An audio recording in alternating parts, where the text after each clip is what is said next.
السلام علیکم and a very good morning program خبر وہی انداز میں ہوں آپ کے ساتھ شیرین ذوالفقار اور میرے ساتھ موجود ہیں صوبیہ طارق. ہمیشہ کی طرح اپنے پروگرام کا آغاز کرتے ہیں اچھی بات سے.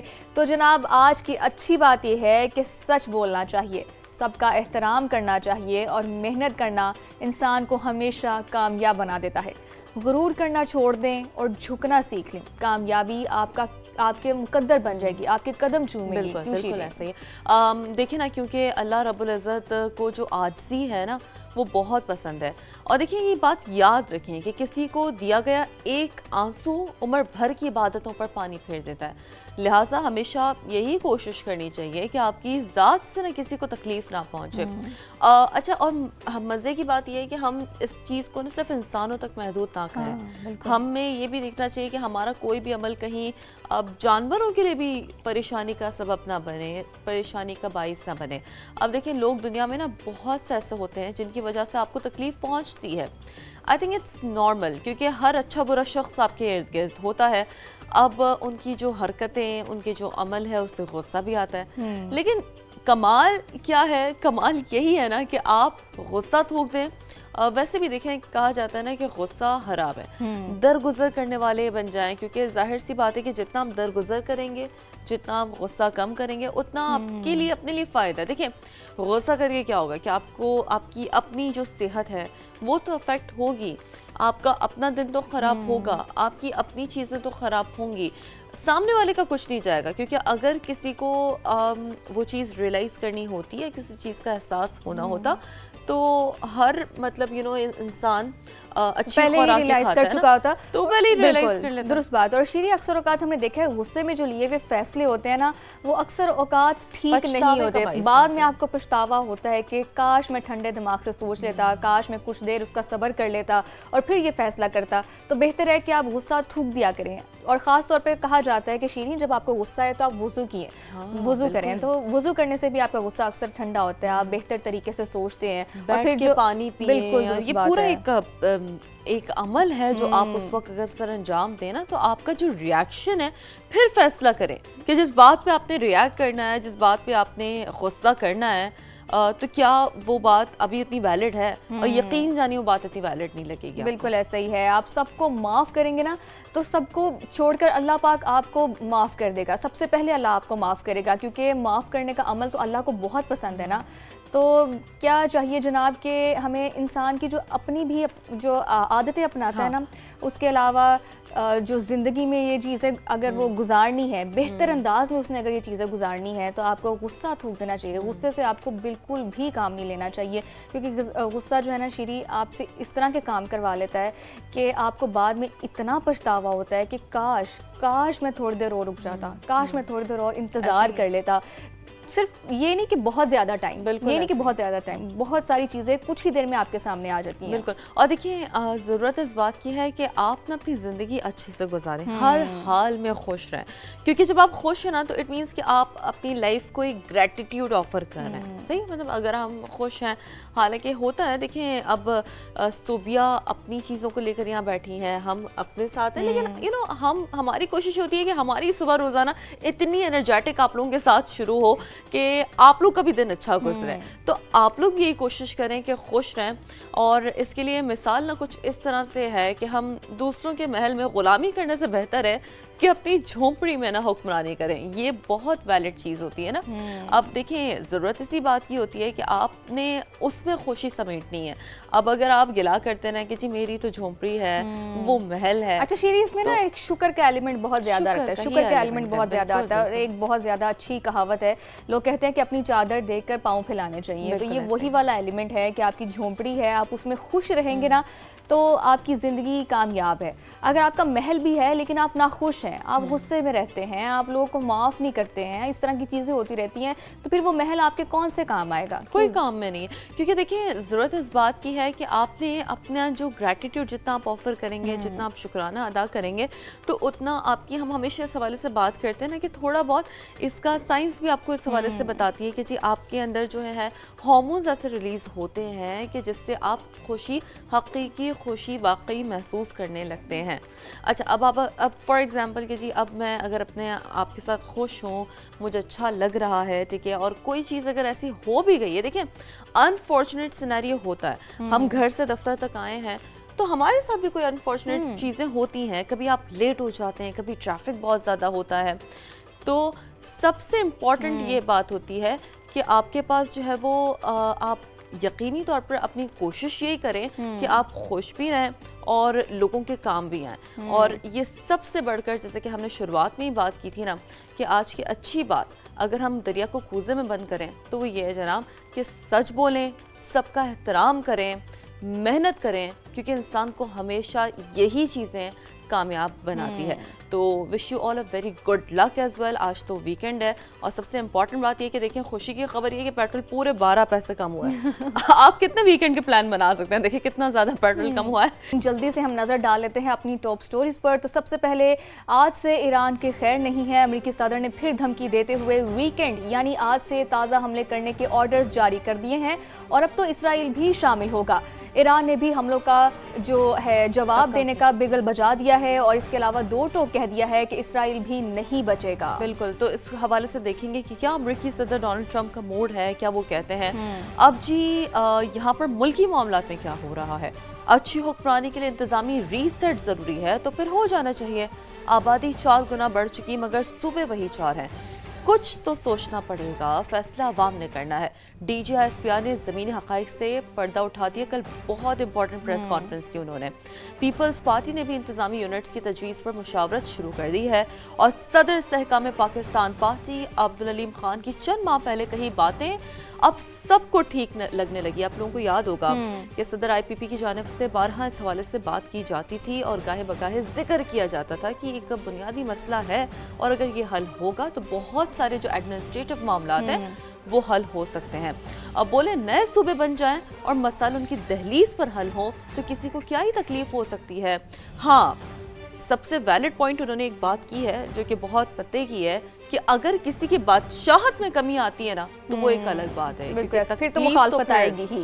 مخالفت تو اس پوائنٹ پہ آئے گی. بالکل ایسے. اچھا جی جناب, آزادی کا مہینہ شروع ہو گیا ہے لیکن جو موجودہ حکومت ہے وہ عوام کو مہنگائی سے آزاد کرنے کے موڈ میں بالکل بھی نظر نہیں آ رہی. ایک بار پھر سے مذاق ہوا ہے اور پیٹرول پورے 12 پیسے اور ڈیزل 66 پیسے سستا کر دیا گیا ہے. تو شیری میرے خیال سے ہمیں ویکنڈ پلانز کے طور پر لانگ ڈرائیو کا منصوبہ بنا ہی لینا چاہیے. آپ نے بھی میرے جو ہے وہ ارمانوں کے ساتھ مذاق کیا ہے کیونکہ اتنا زیادہ پیٹرول کم ہو گیا ہے 12 پیسے کہ صوبیہ نے کہا کہ چلیں آج ہم لانگ ڈرائیو پر چلتے ہیں. تو آپ یہ دیکھیں کہ یہی ہو رہا ہے عوام کے ساتھ جو حکومت کر رہی ہے.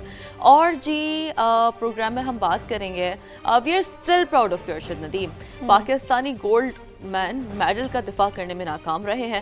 Arshad Nadeem Commonwealth Games سے باہر ہوئے ہیں. جیولن تھرو کا فائنل سری لنکا کے رمیش تھرنگا نے اپنے نام کر لیا ہے, بٹ اسٹل ان کی آپ کو یاد ہے کہ نیشنل ہیرو بھی ہیں ان کی. پھر ظاہر he was under the recovery اور ایک عرصے سے ان کی ظاہر ٹریننگ بھی بیچ میں اسٹینڈ اسٹل ہوئی تھی. بٹ یا انشاءاللہ وش یو گڈ لک آگے کی مزید اولمپکس اینڈ گیمز کے لیے. تو جی سب سے پہلے ہم آج کی بہت اہم ترین, جس پہ ہم روزانہ کہتے ہیں نا کوشش کرتے ہیں کہ مشرق وسطیٰ کی صورتحال کس جانب بڑھ رہی ہے, کیونکہ وہ رخ دیکھنا بڑا ضروری ہوتا ہے. اس رخ سے تعین ہوتا ہے کہ آگے معاملات کس جانب مزید بڑھ سکتے ہیں, جو دیگر خطے کے ممالک ہیں یا گلوبلی سچویشن کس جانب جا سکتی ہے. لیکن جو صورتحال ہے وہ کچھ زیادہ اچھی نہیں ہے. مشرق وسطیٰ میں لگی آگ ٹھنڈی ہونے کے بجائے مزید بھڑکتی جا رہی ہے. ناظرین, امریکی اخبار وال اسٹریٹ جرنل نے یہ دعویٰ کیا ہے کہ امریکی صدر نے ایران پر تازہ حملوں کا حکم دے دیا ہے اور نئے حملے ہفتے کے آخر سے شروع ہوں گے جو چند دن تک جاری رہ سکتے ہیں. اسی رپورٹ میں جو آپ اپنی اسکرین پر بھی دیکھ رہے ہیں, اسی رپورٹ کے مطابق حملوں کا مقصد ایران کو مذاکرات کی میز پر لانا ہے اور ایران پر حملے امریکہ اور اسرائیل مشترکہ طور پر کریں گے. یہ جو ہے اس رپورٹ کے ذریعے دعویٰ سامنے آ رہا ہے. تو یہ ہے کہ یہ خبر ایسے وقت میں آئی ہے جب 2 دن پہلے اسرائیلی وزیر اعظم نیتن یاہو وائٹ ہاؤس میں صدر ٹرمپ سے مل کر گئے ہیں. ٹائمنگز بڑی امپورٹنٹ بالکل ایسا ہی ہے. اور امریکی محکمہ جنگ نے ایران پر ممکنہ حملوں پر تبصرہ کرنے سے انکار بھی کر دیا ہے. ترجمان پینٹاگون کا کہنا ہے کہ صدر ٹرمپ کے فیصلے سے پہلے اہداف پر بات نہیں کریں گے, البتہ صدر کی ہدایت پر کسی بھی وقت کارروائی کے لیے تیار ہیں. تو یہ ایک دھمکی ہی دی گئی ہے اور ایک طرح سے بہت ہی کلیئر کٹ کہہ دیا گیا ہے کہ وہ جو مذاکرات کا عمل ہم کہہ رہے تھے نا شیری کے کچھ دنوں پہلے شاید وہ کامیاب دوبارہ سے ہو جائے, جو MOU سائن ہوئے تھے ان پر دوبارہ سے عمل درآمد شروع ہو جائے تو وہ ریوائیو ہو جائے گا, لیکن لگتا ایسا نہیں ہے کہ وہ ریوائیو ہونے کی صورت میں ہے. اور دوسری جانب جو فلسطین اور غزہ کا معاملہ تھا اور حماس نے ڈسارم ہونا تھا, وہ والا معاملہ بھی مجھے لگتا ہے ٹھنڈا ہوتا دکھائی دے رہا ہے اگر اس طرح کے معاملات آگے بڑھتے ہیں تو جناب دیکھیں گے آگے کیا سچویشن بنتی ہے اور آپ کو گاہے بگاہے اپڈیٹ بھی رکھتے رہیں گے. آگے بڑھتے ہیں. ہم آدمی ہیں تمہارے جیسے, جو تم کرو گے وہ ہم کریں گے. ایران نے بھی خبردار کر دیا ہے, اگر امریکہ اور اسرائیل نے حملے کیے تو پوری طاقت سے جواب دیا جائے گا. جیسے کہ ہم دیکھ رہے ہیں کہ بیک اینڈ فورتھ بیانات کا سلسلہ جاری ہے اور سخت بیانات کا سلسلہ جاری ہے. عرب ملکوں میں نہ صرف امریکی تنصیبات کو نشانہ بنایا جائے گا بلکہ اسرائیل میں توانائی ڈھانچہ بھی نہیں بچے گا. ایران نے واضح کر دیا ہے کہ سعودی عرب, UAE, قطر, کویت اور اسرائیل میں اہداف ہمارے میزائل کی رینج میں ہیں. دیکھیں نا, اس کو اگر ہم کنیکٹ کریں, جیسے کہ اس سے پہلے ہم بات کر رہے تھے نا کہ جو وال اسٹریٹ جرنل کی رپورٹ ہے اس میں یہ سامنے آیا کہ جی انٹینشن یہ ہے اسرائیل خود اب ان حملوں میں شامل ہوگا اینڈ اوور دا ویکینڈ ہم ایک نئی لہر حملوں کی وہاں سے دیکھ سکتے ہیں. وال اسٹریٹ جرنل نے یہ رپورٹ کی ہے. تو اس بات پہ ایک آپ لوگوں کو دیکھیں ایرانی ایک کہتے ہیں نا کہ ایک جوابی ریٹیلیشن ملا ہے کہ جی ہم آدمی ہیں تمہارے جیسے, جو تم کرو گے وہ ہم کریں گے. اور یہ تو ہم نے دیکھا ہے کیونکہ وہاں سے اگر ایک میزائل فائر ہوتا ہے تو پھر ایران بھی پیچھے نہیں رہتا. اب اسرائیل میں لویتان اور تیمار گیس فیلڈز کو بھی نشانہ بنایا جائے گا. یہ ایران کی جانب سے موقف ہے کیونکہ اب جو وال اسٹریٹ جرنل یہ دعویٰ کر رہا ہے کہ اب اسرائیل خود شامل ہوگا, تو اب پھر براہ راست پھر جو ایک کہتے ہیں نا کہ جنگ کا دائرہ کار ہے, پھر یہ جو حملوں کا دائرہ کار ہے پرائمریلی, وہ پھر ظاہر سی بات ہے ایران نے واضح کر دیا کہ پھر یہ اسرائیل کی یہ فیلڈز بھی محفوظ نہیں رہیں گے پھر, کیونکہ جو تم کرو گے وہ ہم. اچھا, ایک طرف تو شیری اس طرح کے بیانات آ رہے ہیں, دونوں کی جانب سے دھمکیاں دی جا رہی ہیں, لیکن دوسری جانب امید بھی ہوتی ہے بالکل ایران کے ساتھ معاہدہ ممکن, لیکن ان پر اعتماد ختم ہو رہا ہے. جنگ میں امریکہ کو برتری حاصل ہے. امریکی صدر ٹرمپ کا یہ دعویٰ سامنے آیا ہے اور حملے جاری رکھنے کا اعلان بھی سامنے آیا ہے. جیسا کہ ہم شیری پہلی بات کرتے, ایک طرف دھمکیاں, دوسری جانب مذاکرات کی باتیں کہ ہمارا ایگریمنٹ ہو سکتا ہے, لیکن دوسری جانب ہم حملہ بھی جاری رکھیں گے. کابینہ اجلاس میں امریکی صدر نے کہا کہ ایران انتہائی مشکلات کا شکار ہے. انہوں نے دیانتداری کا مظاہرہ نہیں کیا ہے. امریکی صدر نے حماس کا غیر مسلح ہونے کا معاہدہ مشرق وسطی کے لیے ایک بڑا اقدام بھی قرار دیا ہے. اور یوکرین جنگ سے متعلق امریکی صدر نے فریقین کو رعایتیں دینے پر بھی زور دیا ہے. دوسری جانب امریکی وزیر خزانہ نے کہا ہے کہ دنیا بھر میں ایران کے اثاثے تلاش کر رہے ہیں, لیکن وہ رقم ایرانی عوام پر ہی خرچ ہوگی. تو ظاہر سی بات ہے, دیکھیں room for cushion and negotiation تو ہمیشہ ہم دیکھتے ہیں کہ ایگزسٹ کرتا ہے, اور وہی چیز اس طرح کے جو گمبھیر معاملات ہوتے ہیں اسے حل کرنے کے لیے بڑی اہم ہوتی ہے. اب جی موجودہ صورتحال میں برطانیہ اور ایران کے وزراء خارجہ کے درمیان اہم رابطہ ہوا ہے, اور جیسے کہ ہم ہمیشہ یہ بات کرتے ہیں کہ یہ جو اہم رابطے ہوتے ہیں بڑی اہمیت کے حامل ہوتے ہیں. کچھ نہ کچھ یہ میسج اس میں امپورٹنٹ کنوے کیا جاتا ہے جو یہ ڈٹرمن کرتا ہے کہ اس وقت کوئی بھی ملک کیا سوچ رکھتا ہے. اب وزیر خارجہ عباس عراقچی نے بتایا ہے کہ برطانوی وزیر خارجہ سے خطے کی صورتحال پر تبادلہ خیال ہوا ہے, اور ایڈ ملی بینڈ نے یقین دہانی کرائی ہے کہ برطانیہ جنگ کا حصہ نہیں. آپ لوگوں کو یاد ہوگا برطانیہ نے پہلے خود بھی یہ بات کیٹیگوریکلی کہہ دی تھی کہ ہم جنگ کا حصہ نہیں ہے. خود برطانوی وزیر خارجہ کا بھی یہی کہنا ہے کہ ان کا تنازع کے سیاسی حل پر بیسکلی وہ لوگ یقین رکھتے ہیں. سیاسی حل کا سے مراد یہ ترجیح ہوتی ہے کہ اسے نیگوسیشنز کے ذریعے حل کیا جائے, اسے پولیٹیکل جو وہاں پر پارٹیز موجود ہیں, جو لیڈرشپ موجود ہیں, وہ بات کریں, وہ میز سجائیں مذاکرات, سمپلی ڈپلومیسی کے ساتھ اس کا حل ہونا ڈپلومیسی چاہیے, کے ذریعے اس کا حل ہونا چاہیے. اور بڑا ہی ایک امپورٹنٹ اسٹیٹمنٹ ہے جو کہ سامنے آیا. اور اس کے علاوہ عباس عراقچی کا کہنا تھا کہ جوہر قوت کے ساتھ تعاون قابل قبول نہیں ہوگا, اور خطے کی کشیدگی کی وجہ امریکہ اسرائیل جارحیت ہے, اور ایران اور عمان آبنائے ہرمز کے انتظامی طریقہ کار پر کام کریں گے. اچھا, یہاں پہ ہم شیری ایک چیز دیکھ رہے ہیں کہ ایران کا بہت ہی اسٹرانگ سٹانس ہے کہ آبنائے ہرمز پر صرف اور صرف ایران اور عمان ہی طریقہ کار, جو انتظامی ڈھانچہ ہے, جس طریقے سے وہ آپریٹ کرے گا, وہ صرف اور صرف ایران اور عمان ہی اس طریقہ کار کو طے کریں گے. باقی دیگر ممالک کا اس میں کوئی بھی حصہ نہیں ہونا چاہیے, نہ ہی کوئی کردار ہونا چاہیے. تو یہ ایران کا بہت ہی اسٹرانگ سٹانس ہے. دوسری جانب مشرق وسطی میں صورتحال جو ہے وہ بدستور کشیدہ ہے. ایران کا کویت میں امریکی ایئر بیس پر ڈرون حملہ سامنے آیا ہے, جبکہ ایرانی فوج کے مطابق کویت میں امریکی طیاروں کے ہینگرز, سیٹلائٹ مواصلاتی نظام اور فوجی ساز و سامان کے گوداموں کو نشانہ بنایا گیا ہے. कार्रवाई हालिया अमरीकी हमलों के जवाब में की गई है और ईरानी पासदारान इंकलाब ने उर्दन में अमरीका की अर्जिक एयर बेस पर हमले में होने वाले नुकसान की सैटेलाइट तस्वीर भी जारी कर दी हैं, जबकि हमले में अमरीका के 3 F-35 तैयारों को नुकसान पहुंचाने का दावा भी किया गया था। तो ये सिचुएशन काफ़ी क्रिटिकल होती हुई हमें दिखाई दे रही है और मुज़ाकरात एक जानिब ये कहना कि उनसे एग्रीमेंट हो सकता है, लेकिन दूसरी जानिब इस तरह के जो कार्रवाइयाँ हैं वो सामने आना, जवाबी कार्रवाइयाँ सामने आना, तो सिचुएशन को बहुत ही क्रिटिकल और अनसर्टेन बना देता है। बिल्कुल अनसर्टेन है। अब देखिए ईरान की भी मौसम नाकाबंदी जारी है। अमरीकी सेंट्रल कमांड की जानिब से भी ये कहा जा रहा है कि लगभग कुछ जहाज़ हैं जिनका रुख अभी तक मोड़ा गया है और कुछ जहाज़ हैं जिन्हें नाकारा भी बनाया गया है। ज़रा आप लोगों को बताते हैं कि कुल 30 जहाज़ हैं जनाब जिनका रुख मोड़ा गया है और 2 को नाकारा बनाया गया है और इंसानी इमदाद ले जाने वाले 30 जहाज़ों को इजाज़त दी गई है। सेंटकॉम की जानिब से ये बताया जा रहा है। तो एक बड़ा ये एक अहम तरीन पॉइंटर इसमें यहाँ पर नोट करने वाली बात है कि जो इंसानी इमदाद ले जाने वाले 30 जहाज़ हैं उन्हें अलबत्ता इजाज़त दी गई है सेंटकॉम की जानिब से, जबकि एक इसी नाकाबंदी में हम देख रहे हैं जो ईरान की जानिब से की गई है। अमरीकी सेंट्रल कमांड खुद ही कह रहा है कि अब तक कुल 30 जहाज़ हैं जिनका रुख मोड़ा गया है, जबकि 2 को नाकारा बना दिया गया है। तो ये आप देख सकते हैं कि जो ट्वीट भी US सेंटकॉम डिपार्टमेंट की जानिब से अपने ऑफिशियल एक्स पर किया गया है, ये इसमें आप पढ़ भी सकते हैं कि कुल इट्स एज ऑफ 31 जुलाई, यानी कि कल की रीसेंट की अपडेट ये है कि आपके पास 30 कुल जहाज़ हैं जिनका रुख तो मोड़ा गया है, जबकि 2 को नाकारा बनाया गया है, क्योंकि जो नाकाबंदी है ईरान की जानिब से वो जारी है। जबकि इसी तनाजुर में उन्होंने खुद लिखा है कि 30 जहाज़ों को इजाज़त दी गई है जो बेसिकली इंसानी इमदाद ले जा रहे हैं। ठीक है, तो मशरिक़ वुस्ता की कशीदा सूरत हाल पर कैसे काबू पाया जाए, इसी पर बात करने के लिए हमारे साथ मौजूद हैं सीनियर तज्ज़ियाकार फैज़ रहमान साहब। बहुत शुक्रिया समा को अपना वक्त देने का। कहिएगा कि पाकिस्तान, कतर, मिस्र और सऊदी अरब भी सर तोड़ कोशिशें कर रहे हैं कि मामला किसी तरह से हल हो जाए, ठंडा हो जाए, अमेरिका ईरान मुआहिदा करें और हमले रुक जाएं, लेकिन लगता है कि इसराइल की जो शैतानियत है ना वो अपना काम दिखा रही है। अभी 2 दिन पहले ही आपने देखा था कि नेतन्याहू की जो सदर ट्रंप से मुलाकात हुई थी उसके बाद मामलात मजीद बिगड़ते जा रहे हैं। क्या कहेंगे आप इस पर? जी बहुत बहुत शुक्रिया।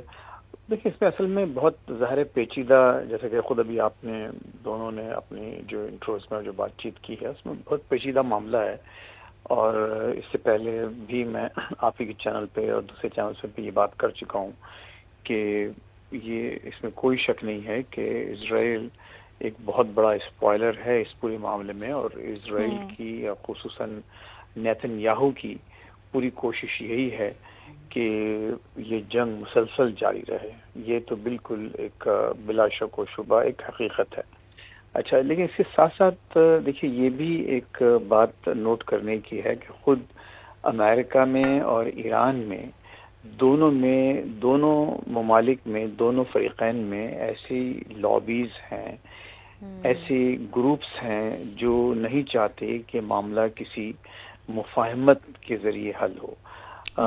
जैसे कि आपने देखा कि ईरान में एक ज़ाहिर है कि इस वक्त आपको नज़र आती है वहाँ पर वाज़ेह तक़सीम लीडरशिप की, और इससे पहले जब 10 रोज़ का जो सीज़ फायर का बाकायदा ऐलान हो गया था तो उसी सीज़ फायर के दौरान जब आयतुल्लाह ख़ामनाई, अली ख़ामनाई शहीद साहब की जब तदफीन की आखिरी रस्मात जारी थी तो अभी उनकी तदफीन मुकम्मल नहीं हुई थी, लेकिन उसी दौरान ईरान ने 3 कतर और सऊदी अरब के जहाज़ों पर हमला किया। आपने फिर देखा कि उसके बाद दोबारा एक जंग शुरू हुई। अच्छा, फिर उसके बाद फिर अमेरिका ने कुछ अपनी कार्रवाई रोकी, लेकिन ईरान ने फिर किन वजूहात की बिना पर, ज़ाहिर उसकी बेहतर वो अच्छी तरह समझते हैं, लेकिन जॉर्डन पर हमले किए जो कि अमेरिकी जो तनसीबात थी, जो अड्डे थे।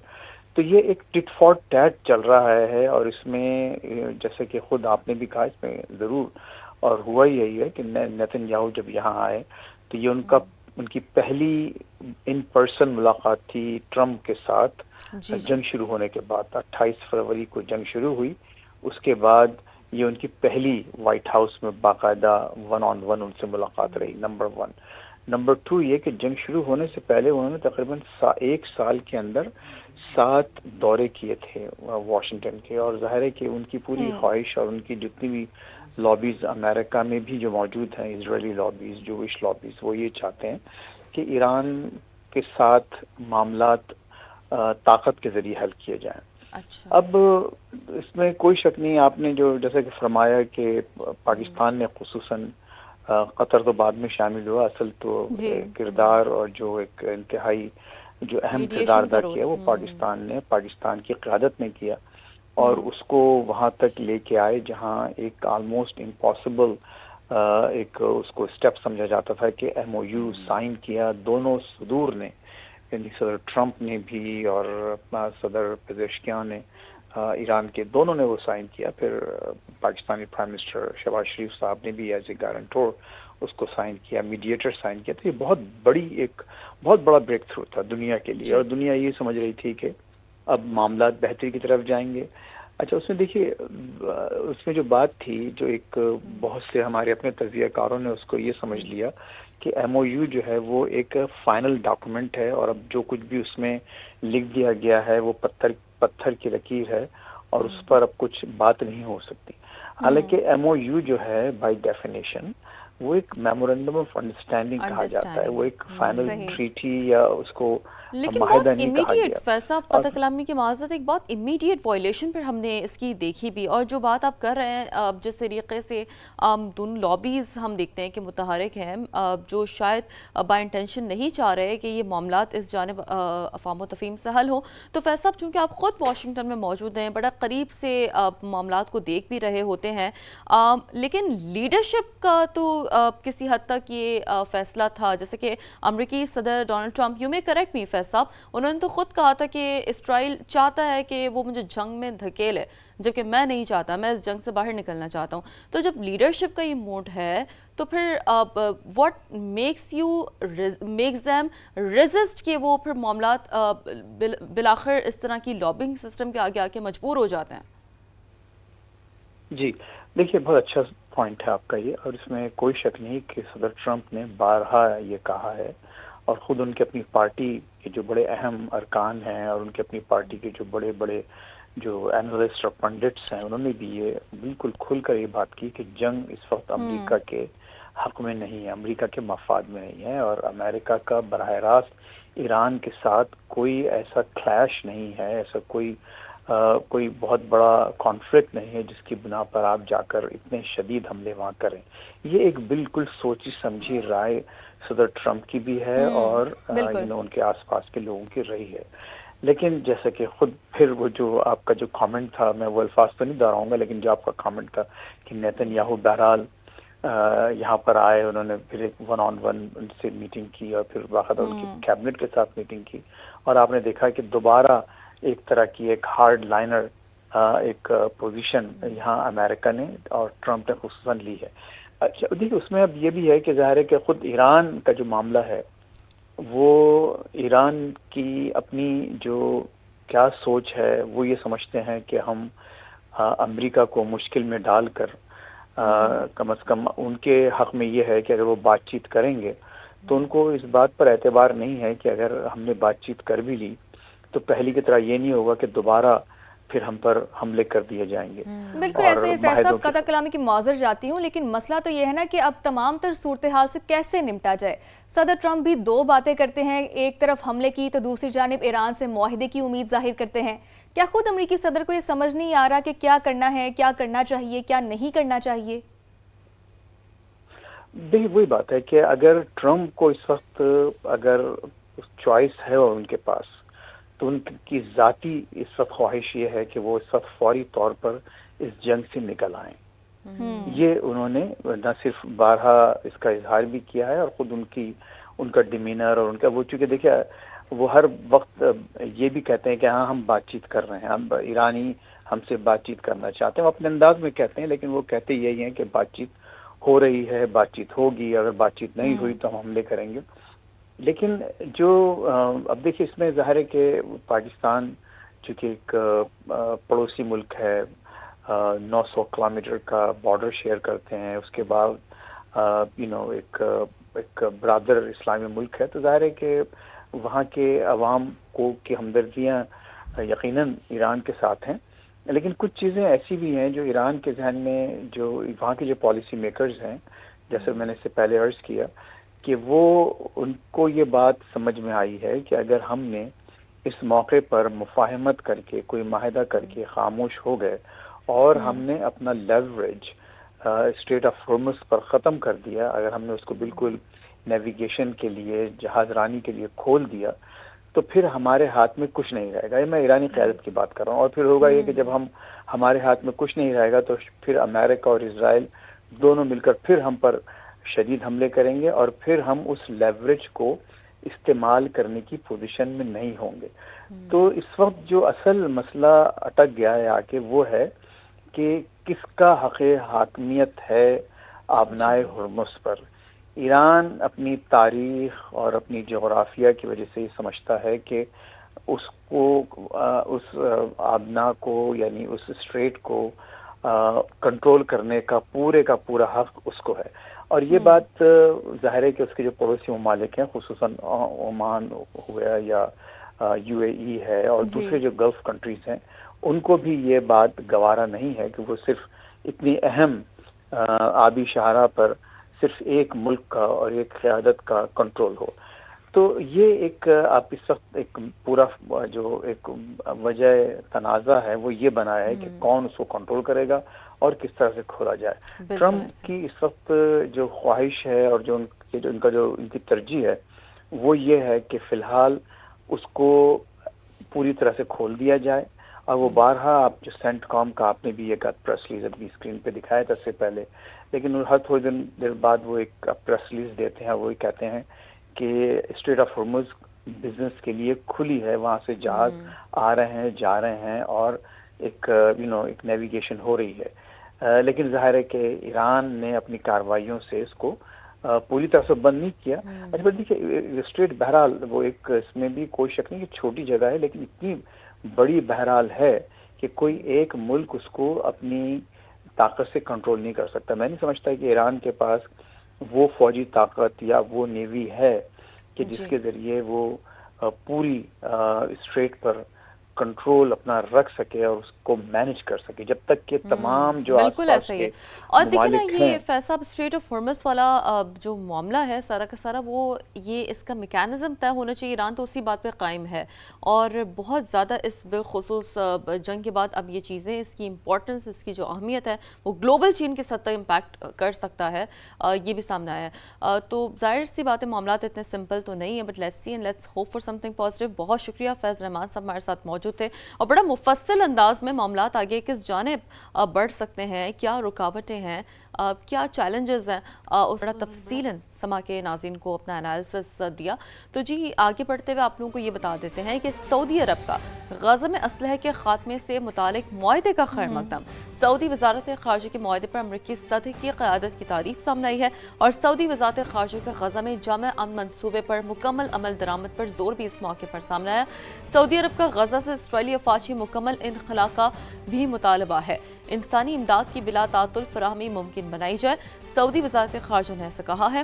فلسطینی اتھارٹی کی غزہ واپسی امن منصوبے کی کامیابی کے لیے اہم قرار اور 2 ریاستی حل کی حمایت کرتے ہیں. یہ بھی بہت امپورٹنٹ سٹیٹمنٹ ہے جو کہ سعودی عرب نے دیا ہے. خطے میں پائیدار ہی سیاسی حل سے ممکن ہے. سعودی وزارت خارجہ کی جانب سے یہ بھی کہا گیا ہے، تو خیر مقدم کیا گیا ہے اور پاکستان نے بھی اس بالکل ایسا ہی ہے. پاکستان کا بھی غزہ امن منصوبے کے تحت تخفیف اسلحہ میں پیش رفت کا خیر مقدم سامنے آیا ہے. وزیر اعظم شہباز شریف نے اسے اہم سنگ میل بھی قرار دیا ہے. اس کے علاوہ غزہ امن منصوبے کے تمام وعدوں پر عملی پیش رفت کی امید ظاہر کر دی ہے اور وزیر اعظم نے کہا کہ امریکہ، مصر، قطر اور ترکیہ کی ثالثی کوششیں قابل تحسین ہیں. صدر ٹرمپ کی قیادت میں بورڈ آف پیس کی پیش رفت اہم کامیابی ہے. انہوں نے کہا کہ مسئلہ فلسطین کا حل اقوام متحدہ کی قراردادوں کے مطابق ہی ہونا چاہیے، جو کہ ہمیشہ سے ہی پاکستان کہتا رہا ہے. وزیر اعظم نے القدس شریف کو فلسطین کا دارالحکومت بنانے کی حمایت کا اعادہ کیا اور غزہ میں پائیدار امن کے لیے سیاسی عمل تیز کرنے پر بھی زور دیا ہے، جو کہ ایک بہت ہی اچھی بات ہے. اس کے علاوہ عالمی برادری سے بھی غزہ امن منصوبے پر مکمل عمل درآمد یقینی بنانے کا مطالبہ بھی کیا ہے. بالکل ऐसे ये बहुत इंपॉर्टेंट स्टोरी थी, बहुत ही अहम मामला डिस्कस करते हैं जो देरीना मुतालबा भी बन चुका है। वो ये कि मुल्क में नए सूबे, नए इंतजामी यूनिट्स बनाने का, और अब तो तर्जुमान पाक फौज ने भी इसकी हिमायत कर दी है। नाज़रीन, DGISPR ने गुज़िश्ता रोज़ प्रेस कॉन्फ्रेंस की जिसमें उन्होंने बहुत ही कैटेगोरिकली ये बात वाज़ेह कर दी कि अच्छी हुक्मरानी के लिए अगर इंतज़ामी रीसेट ज़रूरी है तो फिर इसे होने दें। बहुत अहम बात कही उन्होंने, क्योंकि देखिए आबादी 4 गुना बढ़ चुकी है लेकिन सूबे वही 4 है। कुछ तो उन्होंने कहा ना कि सोचना पड़ेगा। बिल्कुल ऐसा ही है। साथ ये भी वाज़ेह कर दिया कि नए सूबों या फिर इंतजामी यूनिट से मुतालिक फैसला हमें नहीं बल्कि अवाम को करना है, यानी कि आपको करना है। मुल्क की सिक्योरिटी के लिए गुड गवर्नेंस बहुत ज़रूरी है। जो वज़ीर दाखिला साहब की स्टेटमेंट है बिल्कुल उनका ये पर्सनल ओपिनियन है and we don't comment on this things. However, yes, good governance is quintessential for Pakistan. Now how to get that good governance, that is for the politicians and the political parties to decide. If you ask us, yes, there has to be serious discussion because ये सारे मसले हल नहीं हो रहे हैं, तो that means कि good governance के लिए कुछ करना पड़ेगा। अगर good governance का मतलब ये है कि 1972 में कुछ 6.5 या 7 करोड़ मैक्सिमम आबादी थी पाकिस्तान की, 4 सूबे थे, आज हम 25 के ऊपर हैं। अगर अब आपकी आबादी 3 से 4 गुना बढ़ गई और वही 4 सूबे हैं, we have to see is it serving good governance? But the answer lies, it has to be done as per the will of the people of Pakistan. The will of the people of Pakistan is supreme, and we are sure we also as part of the people of Pakistan all desire good governance. And if that good governance requires an administrative reset, then let that be happen. If that good governance requires it changes, then let that be happen. But it has to be done through the constitutional method, through the legal method, and through the political representatives, but surely as per the will of the people of Pakistan. जनाब, हुकूमत का महंगाई के मारे अवाम से एक और मजाक किया गया है, जबकि पेट्रोल पूरे 12 पैसे सस्ता कर दिया गया है। हाई स्पीड डीजल के नरखों में 66 पैसे फी लीटर कमी कर दी गई है और पेट्रोल की नई कीमत 336 रुपये 3 पैसे और हाई स्पीड डीजल की नई कीमत 392 रुपये 38 पैसे फी लीटर हो गई है। और शहरियों ने हुकूमत को खरी खरी सुना दी। शहरी कर भी क्या सकते हैं इसके अलावा? यही कहते हैं कि मुतालबा ही करते हैं, लेकिन हुकूमत मजाल है जो उनका मुतालबा माने।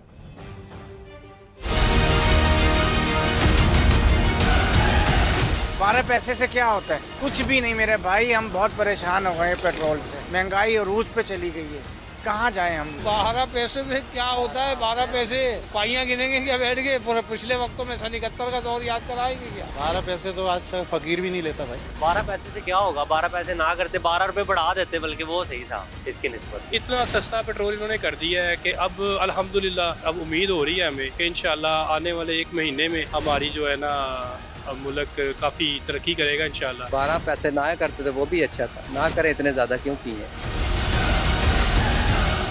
और हमारे गोल्डन मैन टाइटल का दिफा करने में नाकाम हो गए। अरशद नदीम कॉमनवेल्थ गेम्स में जेवलिन थ्रो के फाइनल में 9वीं पोजीशन पर आए। अरशद नदीम ने 3 में से 1 थ्रो ज़ाया की और फाइनल का टाइटल श्रीलंका के रमेश थरिंगा के नाम रहा। और इसके अलावा रमेश थरिंगा ने 89.75 मीटर लंबी थ्रो की है। भारत के नीरज चोपड़ा ने सिल्वर, जबकि यशवीर सिंह ने कांसी का तमगा जीता। चले जी, अब बात कर लेते हैं, ज़रा मौसम की सूरत हाल जान लेते हैं। और लाहौर में आज से 3 दिन तक तेज़ बारिश का इम्कान है। समा के नुमाइंदे सालिक नवाज से मज़ीद जान लेते हैं। जी सालिक, बताइए मौसम की क्या सूरत हाल है और क्या पेशगोई की गई है? जी बिल्कुल, लाहौर में आज भी कहीं तेज़ और कहीं हल्की बारिश का इम्कान जाहिर किया गया है। महकमा मौसमियात के मुताबिक बारिशों का ये सिलसिला 5 अगस्त तक जारी रहेगा। इस वक्त लाहौर का दर्जा हरारत 30 डिग्री सेंटीग्रेड रिकॉर्ड किया गया है, जबकि आज ज़्यादा से ज़्यादा दर्जा हरारत 34 डिग्री सेंटीग्रेड तक रिकॉर्ड किया जा सकेगा। इस वक्त हवा में नमी का तनासुब 80% से ज़ायद है। PDMA की जानिब से तेज़ बारिश की सूरत में अर्बन फ्लडिंग का ख़तरा भी जाहिर किया गया है, जबकि तेज़ बारिश की सूरत में वासा समेत दीगर मुतलका इदारों को निकासी आब की सूरत हाल को बेहतर बनाने के लिए अलर्ट रहने की हिदायत भी जारी की गई हैं। जी, अपडेट्स के लिए आपका बहुत शुक्रिया। वेलकम बैक नाजरीन। सबसे पहले मौसम का हाल बताएं। आज से 5 अगस्त तक मुल्क भर में बारिशों की पेशगोई की गई है, जबकि मॉनसून बारिशों से इस्लामाबाद का रावल डैम भर गया है और पानी की खराज के लिए रावल डैम के स्पिलवेज सुबह 6 बजे खोल दिए गए हैं, जो कि 10 बजे तक खुले रहेंगे। और स्पिलवेज खुलने से कुरंग नाला में पानी का बहाव तेज होने का इम्कान है और इस हवाले से नाले से मुल्हिका आबादियों के मकीनों को भी मोहतात रहने की हिदायत जारी की गई है। एनडीएमए ने तमाम मुतालिका इदारों को भी इस हवाले से आगाह किया है। आज से 5 अगस्त तक मुल्क भर में बारिशों की पेशगोई भी सामने आ रही है। तो मजमूई तौर पर जो सूरत हाल है वो ये है कि स्पिलवेज खोल दिए गए हैं ताकि जो मुकम्मल तौर पर खराज है पानी का वो कंट्रोल हो सके।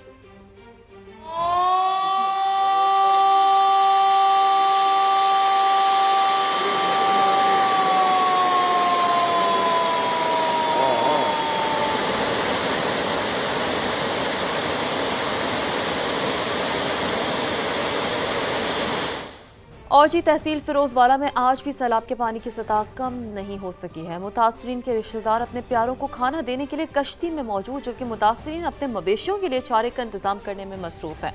ये सब हम आपको तब बता पा रहे हैं जब समा की टीम ने सबसे पहले ये मामला उठाया था और समा की टीम आप देख सकते हैं बाकायदा कश्ती में सवार होकर पहुंची इन मुतासरीन तक।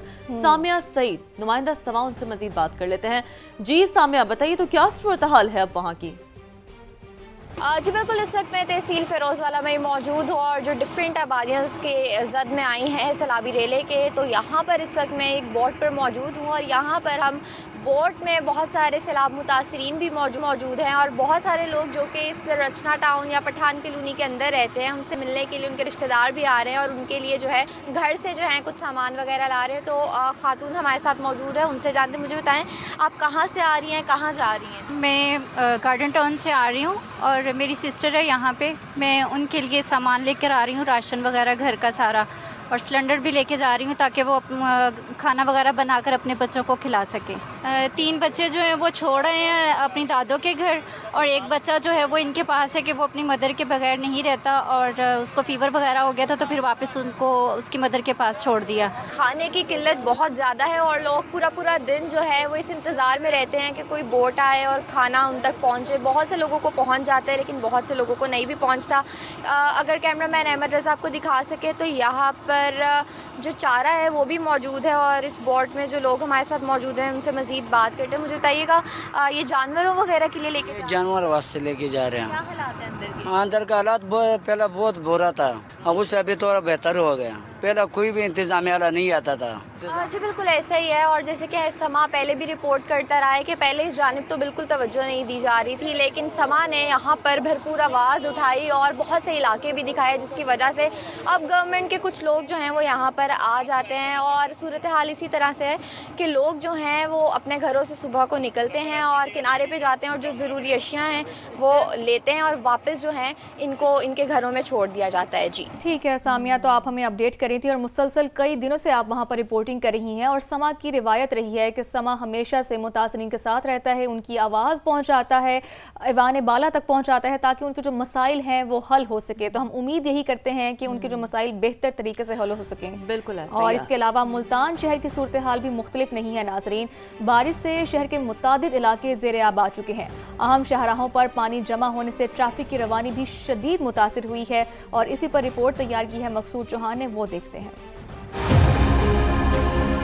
मुल्तान में बारिश ने वासा की कारकर्दगी का पोल खोल दिया। शहर की मुतअद्दिद अहम शाहराहें तालाब का मंजर पेश कर रही हैं। कई फुट पानी जमा होने से ट्रैफिक की रवानी मुतासिर है। इधर हल्की सी भी बारिश होती है और इधर पानी जमा हो जाता है और वासा के पीछे गाड़ियां खड़ी हैं, कोई स्टार्ट नहीं है, उन्होंने खाली पाइप ड्रॉप किया हुए हैं और कोई नहीं चल रही। मुझे समझ ये नहीं आती कि इतने करोड़ों रुपए का बजट वासा को दिया गया है और पीछे जो मरियम नवाज की तस्वीरें भी लगी हुई हैं वो भी डूबी हुई हैं, तो मुझे समझ ये नहीं आ रही कि इतना पैसा लगाया किस लिए जा रहा है। बारिश थमे कई घंटे गुजर गए मगर मुतअद्दिद इलाकों से पानी की निकासी ना हो सकी। शहरी परेशान हैं। गलियां जो है वो जोहड़ का मंजर पेश कर रही हैं। मैनेजमेंट दावे तो बहुत करती है कि जी हमने ये कर दिया वो कर दिया, लेकिन अल्टीमेटली ग्राउंड रियलिटीज़ ये हैं जो आप दिखा रहे हैं। शहरियों ने मुतालबा किया है कि निकासी आपके निज़ाम को मुस्तकिल बुनियादों पर बेहतर बनाया जाए ताकि बारिश के बाद शहरियों को मुश्किलात का सामना ना करना पड़े। कैमरामैन अदनान सियाल के साथ मकसूद चौहान, समा, मुल्तान।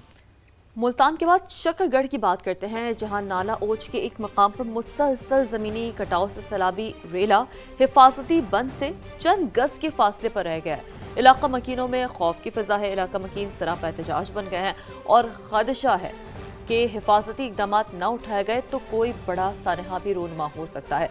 ताज़ा तरीन सूरत हाल के लिए बात करते हैं समा के नुमाइंदे इरफान खान से। जी इरफान खान, बताइए। जी बिल्कुल, शकरगढ़ में इस वक्त मैं नाला ओज के किनारे हिफाजती बंद पर चक जिंदर के मकाम पर मौजूद हूँ, जहाँ नाला ओज में पानी का बहाव तेज़ होने की वजह से सैकड़ों एकड़ जो धान की फसल ज़ेरे आब है, फसलें बह चुकी हैं और तेज़ पानी के बहाव की वजह से इलाका मकीन रेत की बोरियों के साथ अपनी मदद आप के तहत हिफाजती इक़दाम कर रहे हैं और इस वक्त उनमें ये खदशात पाया जा रहा है अगर पानी का बहाव मज़ीद तेज़ हो गया तो उनको नुकसान पहुँच सकता है। उन्होंने एहतजाज भी किया है। मेरे साथ यहाँ पर इलाका मकीन मौजूद हैं। क्या क्या इधर आपको तहफ़्फ़ुज़ात है, क्या नुकसान हो रहा है? हमारे गांव को बहुत ज़्यादा शदीद नुकसान है।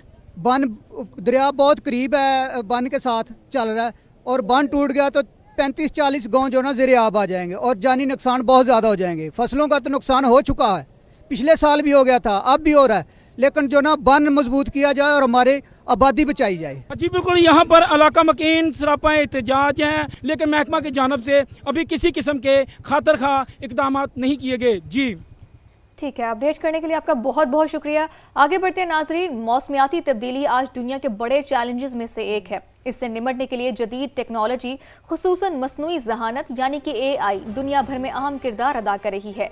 AI मौसमियाती डाटा के तज्ज़िये, शदीद मौसम की पेशगोई और साथ ही पानी के बेहतर इंतज़ाम और काबिल तजदीद तवानाई के मौसर इस्तेमाल में बहुत मददगार साबित हो रही है।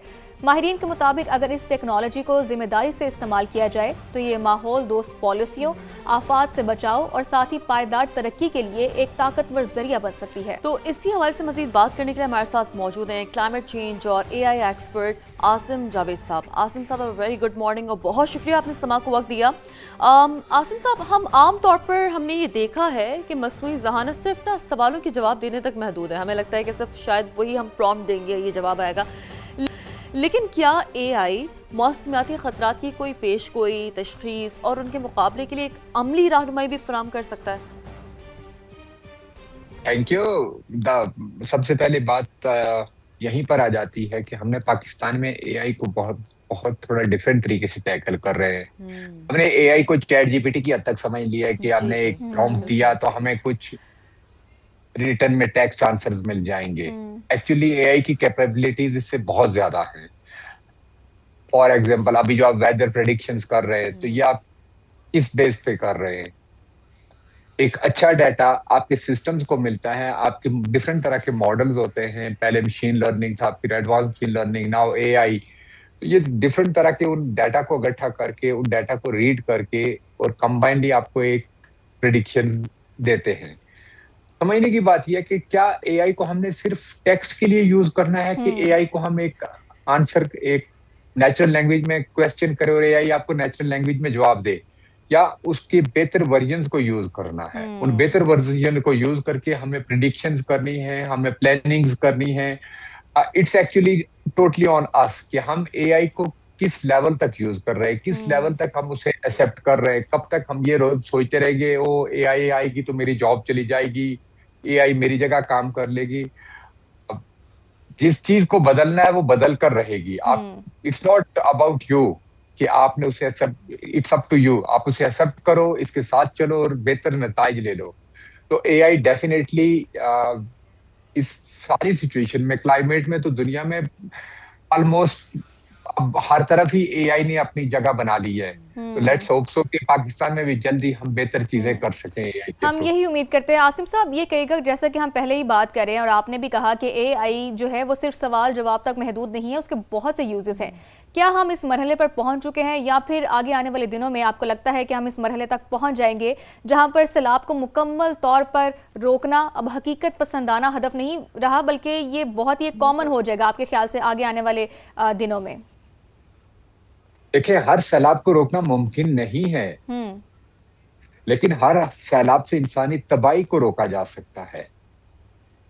अगर सैलाब, I am just giving you a different scenario, सैलाब जी, जी। आते हैं तो आपकी जमीन जरखेज होती है, आपकी जमीनें बेहतर परफॉर्म करती हैं, सैलाब को आप नहीं रोक सकते, इन्होंने नेचुरल ड्यू कोर्स में आना ही आना है, लेकिन पानी अपना रास्ता नहीं भूलता।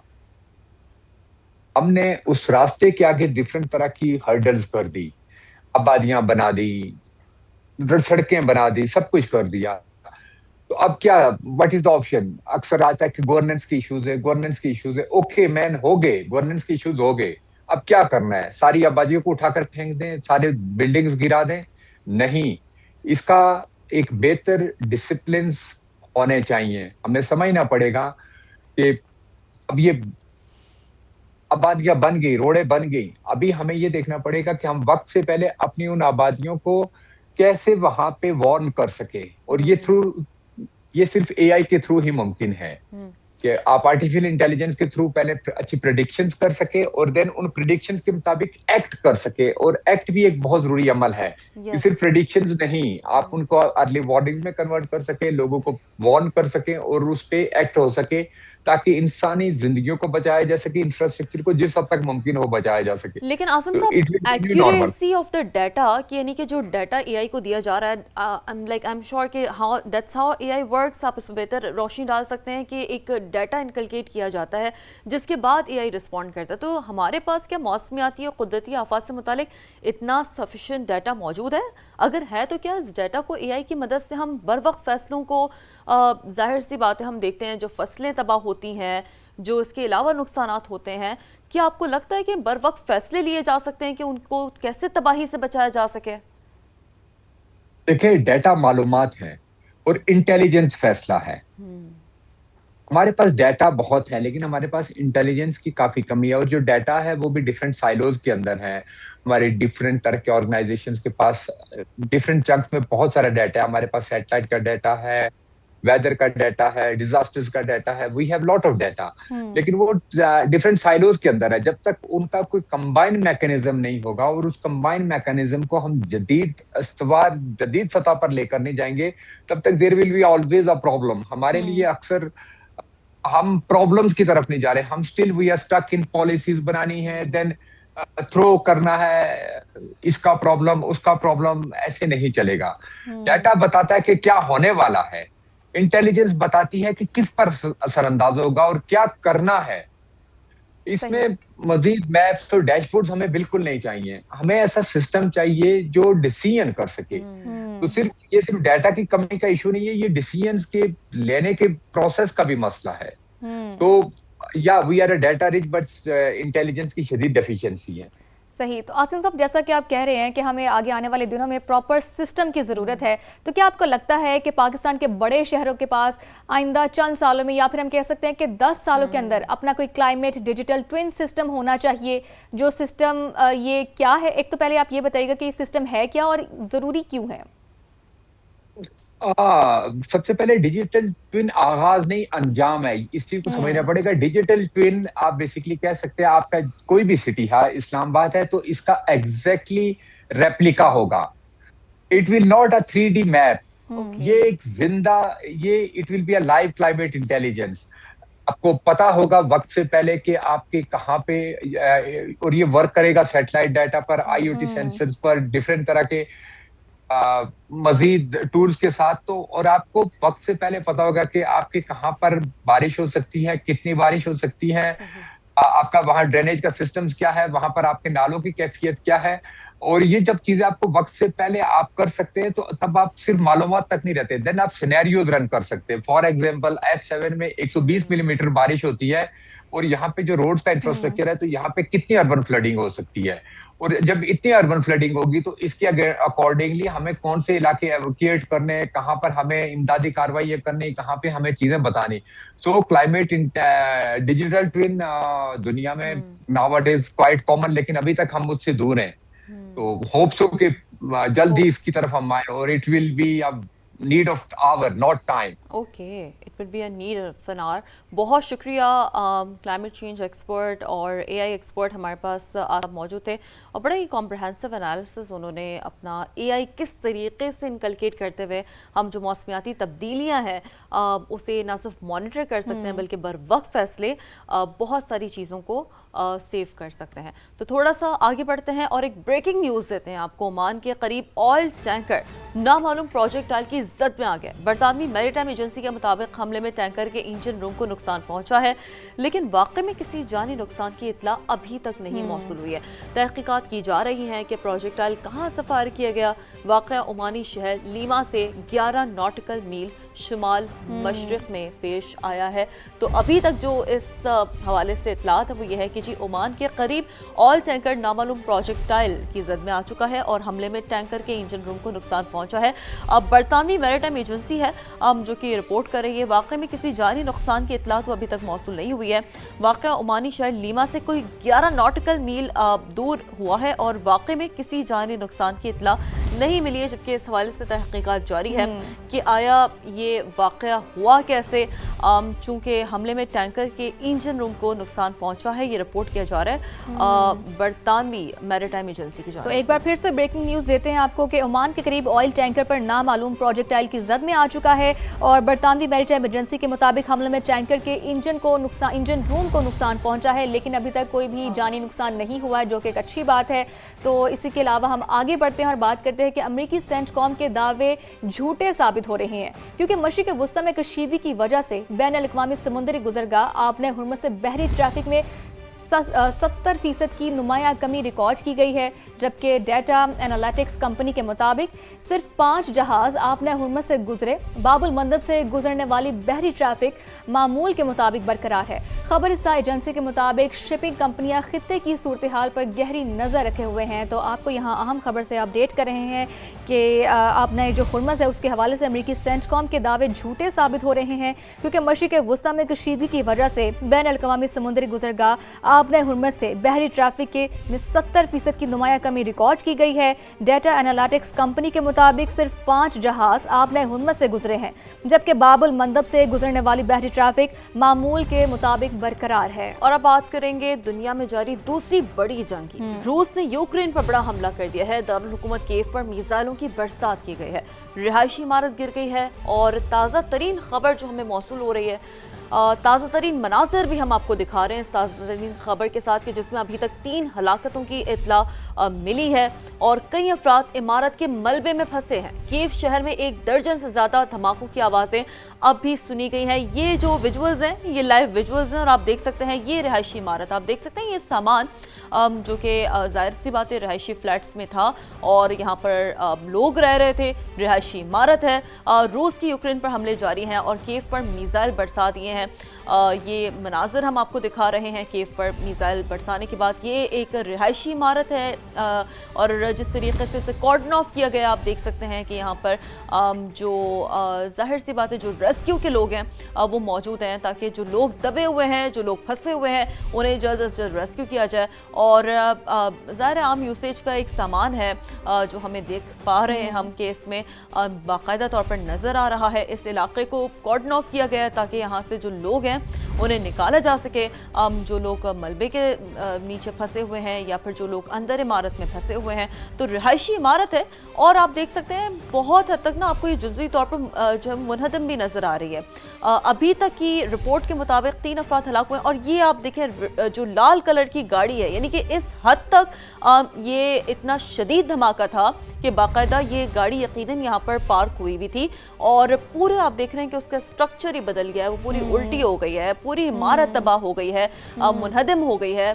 और ये बेसिकली एक बहुत ही इसकी जो इंटेंसिटी है वो जो है वो बता पा रहा है। और कई लोग भी इमारत के मलबे तले फंसे होने का खदशा भी जाहिर किया गया है और जो इब्तदाई इत्तलात हैं उनके मुताबिक 3 लोग हैं जो कि इसमें जाबहक हुए हैं। इसके अलावा मुतादिद ज़ख्मी भी हुए हैं और साथ ही मुतादिद लोग हैं जो कि इमारत के मलबे में फंसे होने का खदशा भी जाहिर किया गया है। और इस तरह की जो कार्रवाइयाँ हैं वो हम देख रहे हैं कि एक जानिब एक जंग, दूसरी जानिब एक और बड़ी जंग जारी है और पूरी दुनिया के इस तरह के निज़ाम बहुत ही अपसेट हुआ है। तो हम उम्मीद यही करते हैं कि बेहतरी आ सके इस उम्मीद यही करते हैं। बात करते हैं कि कोयटा में विफाकी मुहतसिब का इदारा आम शहरियों के लिए उम्मीद की नई किरण बन गया है। गैस, बिजली, पासपोर्ट, नादरा और दीगर विफाकी इदारों से मुतालिक शिकायत के शिकार सैकड़ों शहरी बगैर किसी फीस, वकील और तवील अदालती कार्रवाई के अपने मसाइल का हल हासिल कर चुके हैं। वफाकी मुहतसिब न सिर्फ शहरियों की शिकायत का फौरी अजाला कर रहा है बल्कि उन्हें उनके हकूक दिलाने में भी अहम किरदार अदा कर रहा है। नूरुल आरफीन ने इस हवाले से रिपोर्ट तैयार की है कि ये काम कैसे कर रहा है, आइए देखते हैं।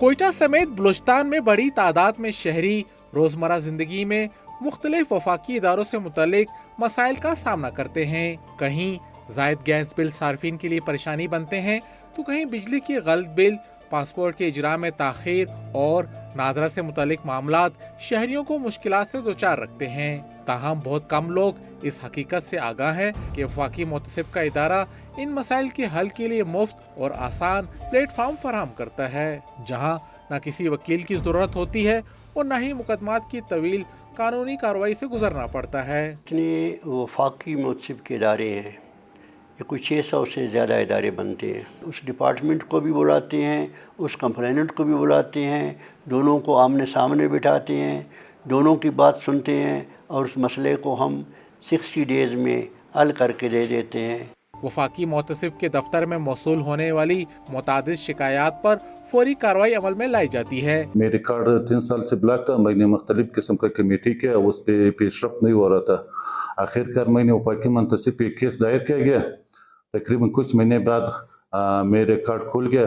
मैंने केस मुहतसिब अदालत में लगाया था गलत रीडिंग के बारे में वावडा के खिलाफ, और मुझे इंसाफ मिल गया है यहाँ से और मुझे रिलीफ भी मिल गया है। वफाकी मुहतसिब का कोयटा में कायम इदारा न सिर्फ आम आदमी को रिलीफ फराहम कर रहा है बल्कि सरकारी इदारों की कारकर्दगी और जवाबदही को भी बेहतर बनाने में मौसर किरदार अदा कर रहा है। कैमरामैन जफर बलोच के साथ नूरुल आरफीन, समा, कोयटा। अच्छा जी, एक और अहम इशू आप लोगों के पास ले आते हैं सिंध के दूसरे बड़े शहर हैदराबाद से, जहां शहरियों को हिफ्ज़ान सेहत के उसूलों के मुताबिक गोश्त की फराहमी के लिए कायम की गई तारीखी मार्केटें इंतज़ामी बेहिस्सी की नज़र हो गई है। अब देखभाल नहीं हो रही, जिसकी वजह से हो ये रहा है कि 1 दर्जन से ज़्यादा मार्केटें या तो वीरानी का मंजर पेश कर रही हैं या कचरा कुंडी में तब्दील हो चुकी हैं। तो खुसूसी रिपोर्ट तैयार की है इम्तियाज़ अली खावर ने, आइए देखते हैं।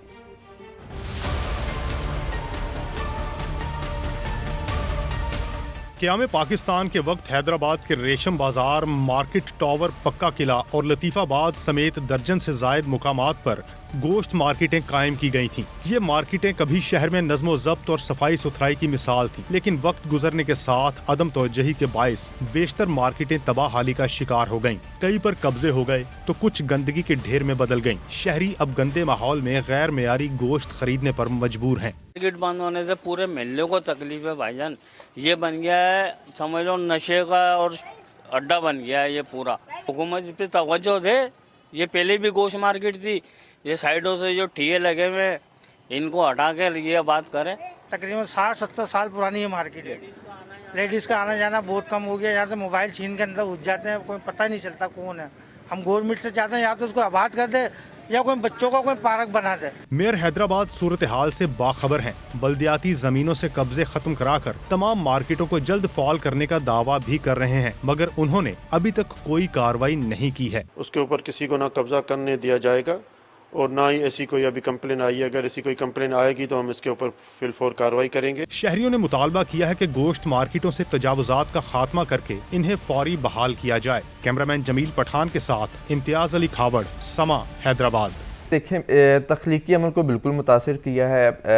इनिशियली अगर आप आज से कोई 5, 6 साल, 8 साल पीछे जाएं तो फिल्म मेकिंग की जो कॉस्ट थी वो आप कह लें कि मिनिमम कोई 8 से 10 करोड़ रुपया थी। अगर अभी हम बात करें तो अभी फिल्म की कॉस्ट आपकी 2 करोड़ रुपए पे चली गई है एआई के साथ, और ये एक बेहतर प्रोडक्शन देती है। उस 2 करोड़ रुपए में बजाय आपने जो 10 करोड़ रुपया लगाया उससे ज़्यादा अच्छी आउटपुट है। सही। अभी पूरी दुनिया में इस मॉडल को अडॉप्ट किया जा रहा है, मतलब नेबर कंट्री है वो भी इसमें लगी हुई है, फिर हॉलीवुड ने अडॉप्ट किया है, नेटफ्लिक्स ने इवन अनाउंस की हुई अपनी कोई 300 के करीब मूवीज़ एआई के ऊपर। तो मेरा ख्याल आने वाले वक्त में फिल्म मेकिंग का मीडियम ही ये होगा। सही। तो आने वाले वक्त में जाहिर सी बात है जहाँ पर पूरी दुनिया एआई की तरफ उसका रुझान बढ़ता जा रहा है, तो हमें भी उसी चीज़ को बहुत जल्दी अडॉप्ट कर लेना चाहिए, हमारी तरक्की उसी में होनी चाहिए। अच्छा, सबसे पहले तो ये बताइएगा कि जो फिल्म है इसका आइडिया, उस पर तो आपने बात कर ली, कॉस्ट पे भी आपने बात कर ली, इसको तैयार करने में कितना टाइम लगा है, आपने जो इसकी तमाम तर प्रिपरेशंस की हैं, इसके पीछे जो आपका रिसर्च वर्क है उसके बारे में ज़रा बताएं। अच्छा, इसके ऊपर हमें राउंड अबाउट कोई 8 से 10 महीने लगे हैं टोटल एग्जीक्यूशन में, आइडिया में। इनिशियली ये ऐनक वाला जिन नहीं था, ये जिन्नो रैनिक था। टाइम के साथ साथ इसको ग्रूम किया, लिखते गए, तो हमें फिर आइडिया हुआ कि यार ये ऐनक वाला जिन एक बेहतर ऑप्शन है। फिर उसमें पाकिस्तान टेलीविज़न को अप्रोच किया, आइडिया पिच किया, ऑन बोर्ड लिया। एआई में आने का देखें, पूरी दुनिया में इस वक्त जो है ना लोग ग्रेजुअली एआई की तरफ आ रहे थे, तो हमने कहा क्यों ना हम लोग ये भी एक्सपेरिमेंट करें। इससे पहले हम लोग एनिमेशन में थे, ट्रेडिशनल एनिमेशन है, 2D है, 3D है, वो टूल्स के साथ होती है, उसमें टाइम बड़ा लगता है। मतलब अगर यही फिल्म हम उसके साथ बनाते हैं ट्रेडिशनल टूल्स के साथ, तो शायद कोई 2 साल लगते इसे बनाने में। तो एआई इसलिए हमने अडॉप्ट किया, ये तेज़ है और चीपर है ट्रेडिशनल एनिमेशन से। तो फैसल साहब, थोड़ा सा अगर हम प्रोडक्शन लेंस से हमें थोड़ा समझाने की कोशिश अगर आप कर सकें कि क्या आज अगर हम जो लोग देख रहे हैं इस एआई के फॉर्म में इस ऐनक वाले जिन को, किस तरह वो रिलेट कर पा रहे हैं वो ऐनक वाला जिन जो पहले कभी सिर्फ एक टेलीविजन स्क्रीन लगी हुई होती थी, पूरा घर बैठ के देख रहा होता था, और अब ज़ाहिर अब तो फ़िलहाल सिनेमा में है, बट लेटर ऑन हम देखेंगे गैजेट्स तक भी ये चीज़ पहुँचेगी। तो डू यू थिंक कि क्या लोग बेसिकली अपनी यादों को, अपने नॉस्टैल्जिया को कंपेयर कर पा रहे हैं from that time to this time? अच्छा, इसमें जब हमने इसको बनाया और हम इसको ऐनक वाला जिन की तरफ ले गए, जिन और ऐनक की बाद, तो इसमें ना एक चीज़ हमारे ज़हन में ये भी थी कि हम इस फिल्म में बिकॉज़ जो लोग उस वक्त ऐनक वाला जिन देखा करते थे, वो आज जो हैं वो वालिदैन हैं और उनके जो बच्चे हैं जो अब जेनजी हैं, तो हमने कहा कि हम क्यों ना एक ऐसी प्रोडक्ट बनाएं जिसमें वालिदैन और बच्चे दोनों बैठ के उस चीज़ को एंजॉय करें जिस तरह वालिदैन उस दौर में किया करते थे। तो उसके लिए जो है वो फिल वक्त आज के दौर में जो सबसे जो जेनजी को अपनी तरफ बुलाने वाली चीज़ थी वो एआई थी। तो हमने एआई के साथ जो है वो पुराना नाम और वो जो आप कह लें कि उस वक्त की एक एंटरटेनमेंट थी, उन दोनों को जब हमने मिलाया है, तो उस मिलाने के बाद जब हम इसको सिनेमा घर में लेके गए हैं, जिस तरह 24 को जो है जो पिछले फ्राइडे को रिलीज़ हो गई है, तो उसके बाद जब लोगों ने इसे देखा है तो हमें इसका जो फीडबैक आया है तो वो एक ऐसा आया है कि यार आपने एक ऐसी शानदार चीज़ बनाई है कि हम जो है वो अपने बच्चों को जब लेके आए हैं तो उसमें एक सबक भी मिला, और एआई की सूरत में जो है वो एक जदीद टेक्नोलॉजी है जो नज़र आनी चाहिए थी वो भी आई है। तो आप अब जब इसको देखेंगी तो मेरा ख्याल है कि आपको मज़ा आएगा देखने में कि हमने जो चीज़ जो बिल्कुल। फैसल साहब, जैसा कि आप बता रहे हैं कि ये दोनों जनरेशंस को कनेक्ट करी, और ये एक बहुत ही जो बड़ा हर्डल है, स्ट्रगल है, जिसको आपने टैकल किया, और मेरे ख्याल से आपने बहुत ही अच्छे तरीके से ही उसको टैकल किया होगा। अच्छा, ये बताइएगा कि सिनेमा घरों में तो ये नुमाइश के लिए रिलीज़ हो गई है, तो आवाम की तरफ से, आपको ऑडियंस की तरफ से किस तरह का फीडबैक मिला है, नेशनली भी, और इसके अलावा क्या इंटरनेशनली भी आपका कोई है इसको आगे पेश करने का, इसको आगे रिलीज़ करने का कोई अवार्ड सेरेमनी, कोई इस तरह की चीज़ें हैं आपकी नज़र में? मैं वही शायकीन का रिस्पॉन्स तो मैंने आपको बताया है कि जो है वो माशाल्लाह से बहुत अच्छा हमें मिला है। और जहाँ इंटरनेशनल की बात है, इंटरनेशनल में मैं आपको एक छोटी सी एक बात बता दूँ कि लोवी अवार्ड्स होते हैं, फिल्म अवार्ड्स हैं, ये यूरोप के। अच्छा, ये एशिया को जो है वो कंसिडर नहीं करते हैं, लेकिन जब हमने उनको जो है वो अप्रोच किया कि जी हमने एक एआई फिल्म बनाई है पाकिस्तान से, फ्रॉम एशिया से, बिकॉज जो है वो हम क्लेम ये कर रहे हैं कि एशिया की ये पहली एआई फीचर लेंथ फिल्म है, तो उन्होंने इस बेस पे जो है वो हमें कंसिडर किया और उन्होंने हमें अप्रूवल दी स्पेशल कि जी आप अपना काम जो है ये हमें सबमिट कराएं। तो उसके बाद जो लोवी फिल्म अवार्ड्स हैं ये इंशाल्लाह नवंबर में होंगे, उसके लिए जो है वो हम अपना वर्क उनको सबमिट करा चुके हैं, और इंशाल्लाह ताला हम बड़े पुरुम्मीद हैं कि हम पाकिस्तान के लिए ये अवार्ड भी विन करके लेके आएंगे, जो सिर्फ पाकिस्तान के लिए नहीं होगा مطلب ہماری یہ صرف ہماری کامیابی نہیں ہوگی کہ میری اور یہ فرحان کی کامیابی ہو، انشاءاللہ پوری قوم کی کامیابی ہوگی کہ ان کے لیے جو ہے وہ ایک ایوارڈ آئے گا ایشیا میں جو ہے وہ پہلا پاکستان کو ملے گا انشاءاللہ. Wish you very good luck Faisal Saleem صاحب، فرحان صاحب. اور ہم آپ لوگوں نے تو کہتے ہیں نا کہ ہماری میموریز کو ایک پورا ریوائیو کر دیا ہے اور ایک نئے انداز کے ساتھ ریوائیو کیا ہے. So thank you for being in the program of خبر بھائی انداز نیا. We are thankful and grateful for your time. تو اسی کے ساتھ ہی ناظرین آج کے اس پروگرام سے فی الحال اتنا ہی. آپ سے ہوگی انشاءاللہ ملاقات اب پیر کو. تب تک کے لیے اللہ حافظ.